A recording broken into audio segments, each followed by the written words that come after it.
On the 17th of December 2012, in London, outside the Lithuanian Embassy, a group of campaigners, including Ernst Loewenberg, a Holocaust survivor, and other people representing other groups, has gathered to hand in a petition to the ambassador of Lithuania. Ernst Loewenberg's daughter, Monica, will now explain to us what is behind the campaign that she has spearheaded. Monica. Okay, today we're gathering outside the Lithuanian Embassy because the Lithuanian Embassy has, in conjunction with a major British institution, namely University College London, decided to run a conference today which is called No Simple Stories. In many respects in life there aren't any simple stories, but sometimes if one decides to complicate issues too much, where it gets to the point that you excuse the inexcusable, then there comes a point that people decide that you have to protest against it. Today with me I have the following people who have decided to protest against what the Lithuanian government have been doing in the last number of years, in particular since they joined the European Union in 2004. Bearing in mind that next year they'll be having the presidency of the European Union, it is rather disturbing when we discover that in the last 2 years in particular, they have been doing a number of actions that are wholly inappropriate. For example, this particular poster says, "Who would have dreamt that in 2012 a European Union and NATO country would be doing this to the survivors and the memory of their victims, honouring the Nazi puppet Prime Minister who signed the orders for all the Jewish citizens of his city to be herded into and locked up in a ghetto within 4 weeks." Are these the values that an EU-NATO government wants to instill in its younger people? Now, this is just one incident of a number, and something that needs to be borne in mind is that in 1941, in Lithuania, 96.4% of Lithuanian Jews were slaughtered. Out of 220,000 were murdered, the largest percentage in Europe. And why?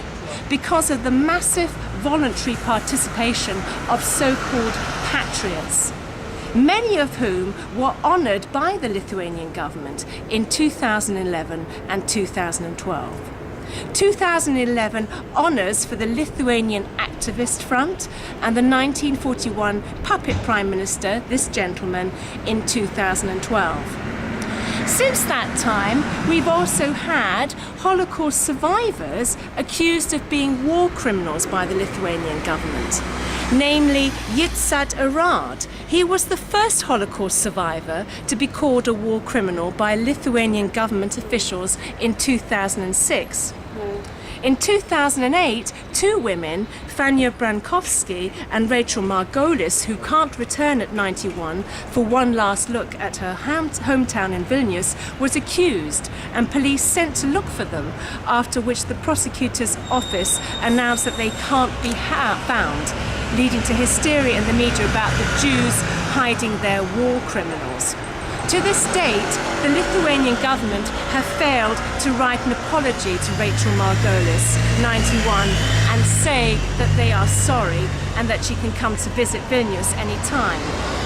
In a petition that I set up with others, many other academics around the world, namely actually more academics have signed this particular petition than the academics who will be attending the conference this afternoon. If we actually look at the document that my mother is holding over there, you will actually see all the names here on this document. In this document there is a petition. The petition was issued only 2 weeks ago, and in only 2 weeks we have over 300 signatories from around the world. We also have the names of many eminent scholars who actually are experts on Lithuania, unlike the people who are actually running and holding this particular conference this afternoon. namely a gentleman, Antony Polonsky, who actually was knighted by the Lithuanian government.